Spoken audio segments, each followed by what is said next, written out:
L'instant revue de presse, vous le savez, c'est avec Landry Salanou. Il a une fois encore honoré le rendez-vous, prêt à nous dévoiler le contenu de sa moisson. Landry Salanou, bonjour. Bonjour, Joël Etanguy. Alors, parlant de moisson, qu'est-ce qu'on peut retenir ce matin? Un flic est de nouveau recherché par le patron des policiers. Le contrôleur général de police, Soumaïla Yaya, a rendu public un communiqué pour notamment informer à la fois l'opinion et ses collègues, notamment de la disparition, pour le moment, de flic qui est donc recherché. Alors, pourquoi tant de désertion dans le rang des policiers depuis quelques mois? Souvenez-vous, un questionnaire avait été donc adressé. Voilà autant d'informations qu'abordent les quotidiens aujourd'hui. Sans oublier aussi la démocratie à laquelle se dit très attaché le premier président de l'aide du renouveau démocratique du Bénin, le président Nicéphore Dieudonné Soglo. Souvenez-vous, il était donc face à la presse pour rappeler aussi les acquis de la conférence nationale des forces vives de la nation. Pas de dérive, il faut rester attaché à la démocratie. Autant de propos aussi rapportés, Joël Yetonji, dans les différents canaux. Et puis l'USL aussi de son côté. Voilà, on rappelle notamment cette posture de l'USL, 7 récépissés dont délivrés, mais le parti ou ses militants, en tout cas restés pour le moment fidèles au parti, disent non à la politique du ventre. Voilà autant de raisons qui les amènent à pouvoir rester pour le moment. Autant d'informations aujourd'hui, je vais aller. On va donc y aller. Dites, on démarre avec le quotidien. Nous démarrons avec la dépêche. La dépêche qui nous parle de témoignage de Soglo, véritable témoin et acteur de la conférence nationale des forces vives de la nation. Ne jamais tourner le dos à la démocratie, dit le premier président de l'aide du renouveau démocratique du Bénin. L'absence de démocratie engendre le terrorisme et la dictature. Voilà donc sa citation et toujours ces images, voilà, de Nicéphore Dieudonné Soglo et aussi cette image du président de la République, Patrice Talon. Voilà, on change de quotidien avec le confrère de la matinée qui parle de cette interpellation de Ferdinand Kombetti et si le gouvernement éclairait l'opinion publique sur les mobiles de son arrestation. C'est une interrogation à la une du confrère de la matinée. L'USL dénonce, s'indigne et tient le gouvernement responsable. Voilà donc ce qu'ajoute par ailleurs le quotidien en sa parution du jour. Et pendant ce temps, l'Afrique en marche nous parle des communales de 2020. Le bien fondé de la démarche de l'Union sociale libérale, non à la politique du ventre, selon Géraldo Gomez, qui est donc un membre du bureau exécutif, j'allais dire national, du parti.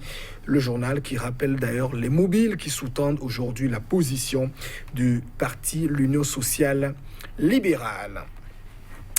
L'Audace Info nous dit avec impertinence, les Béninois attendent toujours l'acte d'annulation de la condamnation d'injustice et leur sauveur, voilà, exigé par la Cour africaine des droits de l'homme et des peuples. J'avons une réponse à la misère du peuple. Voilà ce que nous propose, ou ce qu'écrit donc aujourd'hui le journal L'Audace Info, qui nous parle aussi de cette triste nouvelle. Voilà, le Burkina qui est donc frappé, notamment, la mort notamment du fils du patron d'une société, notamment la société Ebomaf. Voilà, son fils qui a donc perdu la vie. C'était donc à faire Kessédougou, plus précisément, en Côte d'Ivoire. L'Éco-Info nous parle de cette lutte contre la corruption et puis l'impunité sous la rupture. Entre les résultats obtenus et les cibles retenues, le doute est permis, nous dit le journal. La chasse aux délinquants financiers annoncés Urbi et Orbi se limite pour l'instant à des affaires qui tiennent dans une poignée de main, croit savoir le journal. Aucun dossier politiquement sensible n'a jusqu'à présent fait l'objet de poursuites et d'arrestations. La conclusion du quotidien L'Éco-Info. Le journal qui nous parle aussi de cette réaction, disons, du secrétaire général adjoint de l'USL. Je suis inquiet du bilan que tire Patrice Talon des questions de liberté, dixit Géraldo Gomez. Et Point Média qui revient donc sur les déclarations du père de ce soldat. Violence post-électorale à Savet, Tchaourou et puis environ. Les preuves de pertes en vies humaines apparaissent, dit le quotidien. À quand la constitution d'un comité d'enquête pour voir clair dans tout ce qui se passe? Voilà le dossier réalisé donc par le quotidien Point Média, le journal qui nous parle aussi de ce 30e anniversaire de la Conférence nationale des forces vives. Le président Soglo fait, ou refait plutôt, l'histoire, sans oublier aussi la Sénat qui est désormais appelée à ne plus considérer les fautes graves comme les fautes légères. Et Matin Libre Matin Libre nous reste au niveau des hommes en armes, nous parle de désertion à la police républicaine. Encore un flic démissionnaire recherché par ses patrons. Voilà l'information que nous rapporte donc Matin Libre en sa parution du jour. Et parlant aussi du communal de 2020, quitus fiscal gratuit pour quelle opposition? 3 points de suspension, dit le journal. On rappelle au passage que désormais pour les différents candidats, la délivrance du quitus fiscal est désormais gratuite.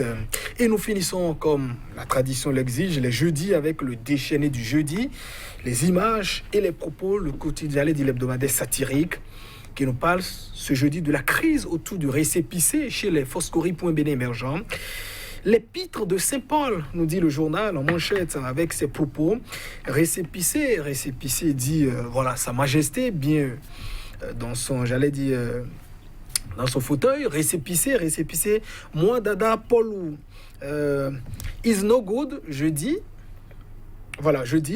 je ne donne pas, voilà précise le monsieur, c'est mon nom qui est déçu, c'est celui qui trempe, voilà le gari, qui en boit l'eau, s'exclame-t-il, et sans doute aux autres de la cour, ses disciples de dire, on connaît bien celui qui est derrière tout ça, hein, mais on ne peut pas parler, dit sans doute les fils, ou voilà, les princes de la cour qui se mettent joyeusement à genoux. Voilà des images joyeuses pour illustrer toujours ce qui se passe actuellement au niveau du parti Foscori.bn émergent.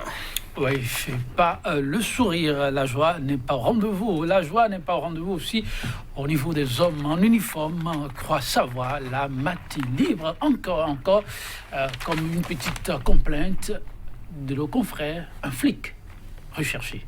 Oui, c'est un flic qui est aussi, cette fois-ci, encore recherché par ses patrons. C'est un communiqué notamment signé par le patron des flics, le contrôleur général de la police. Il s'agit de M. Soumaïla Yaya, évidemment, qui apporte des informations, notamment sur le sous-brigadier de police de 2e classe, Sounogounou Kora Yaro Ousmane.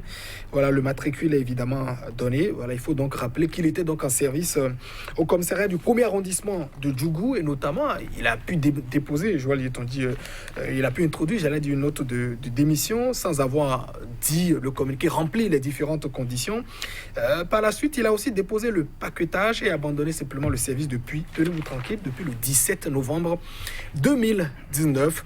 Voilà, qui vient une fois encore poser ces problèmes de désertion au niveau des flics, notamment que ce soit gendarmes, on parle plus de gendarmes, également de policiers, cette fois-ci des policiers républicains. Récemment, une liste avait été également fournie, souvenez-vous, notamment un questionnaire au niveau de qui a pu fuiter tout de même sur certains réseaux où les patrons demandaient, interrogeaient leurs collègues. Selon vous, quelles sont les raisons qui pourraient donc pousser les flics à sans doute abandonner les postes et aussi à fuir? Beaucoup se demandaient ou se posaient la question de savoir est-ce que c'était la meilleure méthode. Alors s'il est vrai, il faut reconnaître joyeux du qu'avec le nouveau statut, notamment des policiers qui a été donc mis en œuvre, on estime quand même une certaine amélioration de leurs conditions de vie. Je veux parler du salaire, je préfère parler du salaire parce que quand on parle de conditions, c'est forcément beaucoup de choses. Voilà, c'est beaucoup de choses à la fois. C'est vrai, une certaine amélioration, mais aussi dans la réalité, quand vous les interrogez, vous les parcourez beaucoup, j'avoue que le moral n'est pas au rendez-vous pour la plupart de ces flics. D'ailleurs, vous avez aujourd'hui beaucoup qui n'ont pas fini de gérer les questions de reconstitution de carrière, également des questions d'équivalence. Beaucoup, par exemple, aujourd'hui, ont introduit différents recours au niveau de la Cour suprême pour régler les questions d'équivalence après la fusion de la gendarmerie et également de la police.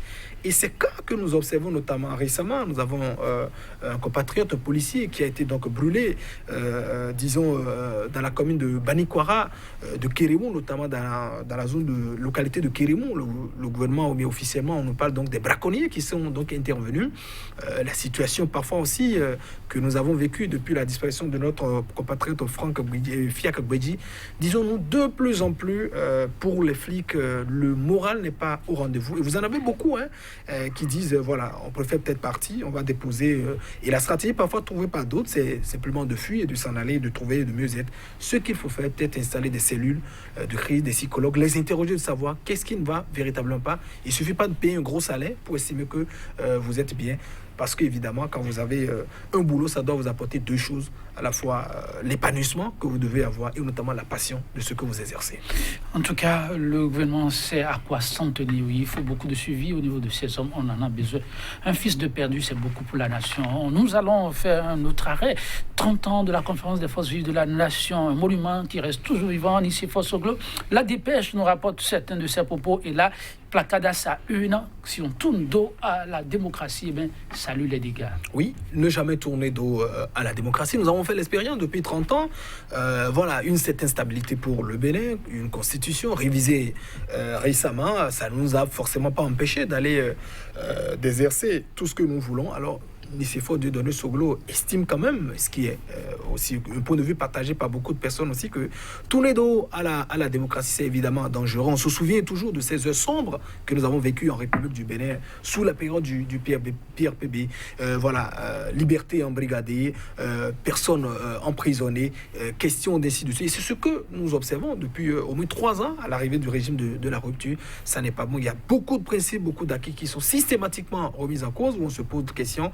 Est-ce que nous tournons totalement dos à la démocratie? Il faut revenir aux fondamentaux. Ce n'est forcément que le plaidoyer que nous faisons depuis quelques jours, je vois. Merci à vous. On s'arrête sur ce plaidoyer de Nissi Fossoglo, mesdames, messieurs. Pour la une des journaux, rendez-vous est pris demain. Ça va être le dernier pour cette semaine. Au revoir.